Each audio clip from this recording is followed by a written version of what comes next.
রাসূল সাল্লাল্লাহু আলাইহি ওয়াসাল্লাম বলেছেন যখন ঘুমোতে যাবা এই দোয়াটা পড়বা। দোয়াটা দেখেন কত চমৎকার, কিভাবে নিজেকে আল্লাহর কাছে সমর্পণ করবেন, সঁপে দিবেন। দেখেন রাসূল বলেন তুমি এটা পড়বা, আল্লাহুম্মা ইন্নী আসলামতু ওয়াজহি ইলাইক, আল্লাহ আমি আমার সত্তাকে আপনার দিকে সমর্পিত করলাম।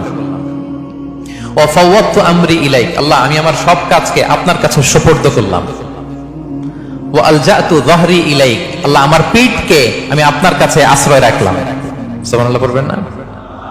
আমরা যখন ঘুমাই আমাদের পিঠটা বিছানার মধ্যে লাগাই না? আল্লাহ আমার সত্তাকে আপনার কাছে আমি সমর্পিত করলাম, আল্লাহ আমার সব কাজকে আপনার কাছে আমি সঁপে দিলাম, আল্লাহ আমার পিঠটাকে আপনার কাছে আমি আমানত রাখলাম। লা মালজা ওয়ালা মানজা মিনকা ইল্লা ইলাইক, আল্লাহ আপনি ছাড়া আশ্রয় দেওয়ার কেউ নাই, আল্লাহ আপনি ছাড়া আমাদের মুক্তি দেওয়ার কেউ নাই। আল্লাহ আপনি যে রাসূল পাঠিয়েছেন সে রাসূলের প্রতি আমি ঈমান আনলাম।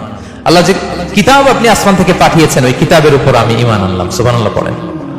বিষ্ণু সাল্লাল্লাহু আলাইহি ওয়াসাল্লাম বলেন যখন কেউ এই দোয়াটা পড়বে রাত্রিবেলা, ফাইন মিত্তা, ওই মিন লাইলাতিকা, ওই রাতে যদি তুমি মারা যাও, মিত্তা আলাল ফিতরা, তুমি ফিতরাতের উপর মৃত্যুবরণ করবে। ওয়া ইন আসবাহতা আসবাহতা ওয়া ক্বাদ আসাবতা খাইরান কাসীরা, আর যদি রাতে মৃত্যু না হয় তুমি বেঁচে যাও তাহলে ওই দিনে তুমি প্রভূত কল্যাণ লাভ করবে। সুবহানাল্লাহ। তাহলে বলেন এই দোয়াটা পড়ার দরকার আছে না নাই?